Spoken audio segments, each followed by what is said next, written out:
میرے واجب الاحترام بھائی شیخ ابو زید صاحب حفظہ اللہ، مجلس میں موجود علماء کرام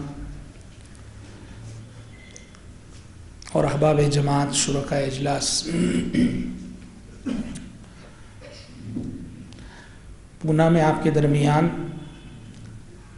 حاضر ہو کر قلبی مسرت کا احساس ہو رہا ہے۔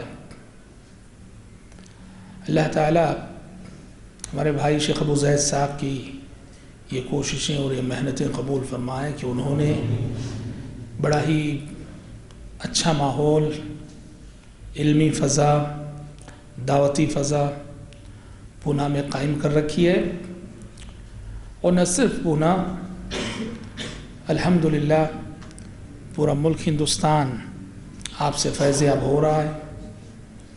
ہر جگہ آپ آتے جاتے ہیں اور اپنے مفید اور سنجیدہ محاضرات سے امت کو فائدہ پہنچاتے ہیں۔ ایک بات میں کہنا چاہوں گا، شاید مقررین کی کمی نہ ہو ہماری جماعت میں، مقررین کی کوئی کمی نہیں ہے، مگر یاد رہے تقریر علم کا معیار نہیں، ہر تقریر کرنے والا عالم نہیں ہوا کرتا۔ جی ہاں، صحیح عالم وہ ہے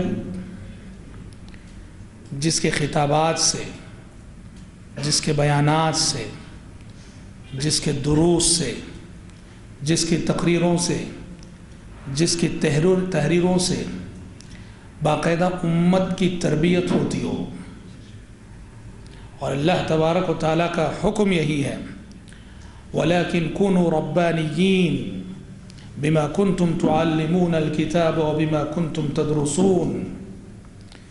علماء کو یہ حکم ہے کہ ربانی بنو۔ ربانی کسے کہتے ہیں؟ امام بخاری رحمۃ اللہ علیہ نے روایت کیا، کہا الذین یربون الناس بصغار العلم قبل کبارہ۔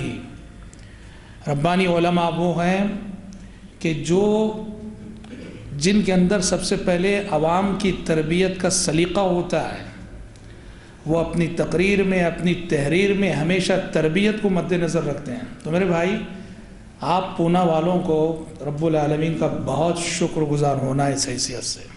جی ہاں، مقررین جو ہے نا، جیسے میں نے کہا، جو صرف مقرر ہوتا ہے اس سے بسا اوقات فائدے سے زیادہ نقصانات ہوتے ہیں۔ مقرر وہ مقرر ہوتا ہے صحیح معنوں میں جو مربی ہو، جو اخلاص سے بولتا ہو۔ جی ہاں، تربیتی نقطہ نظر سے بولتا ہوں۔ میں کہنا ہے، یہ میرے اپنے جذبات ہیں، میرے احساسات ہیں، آپ کے درمیان حاضر ہو کر جن کا میں اظہار کر رہا ہوں۔ الحمدللہ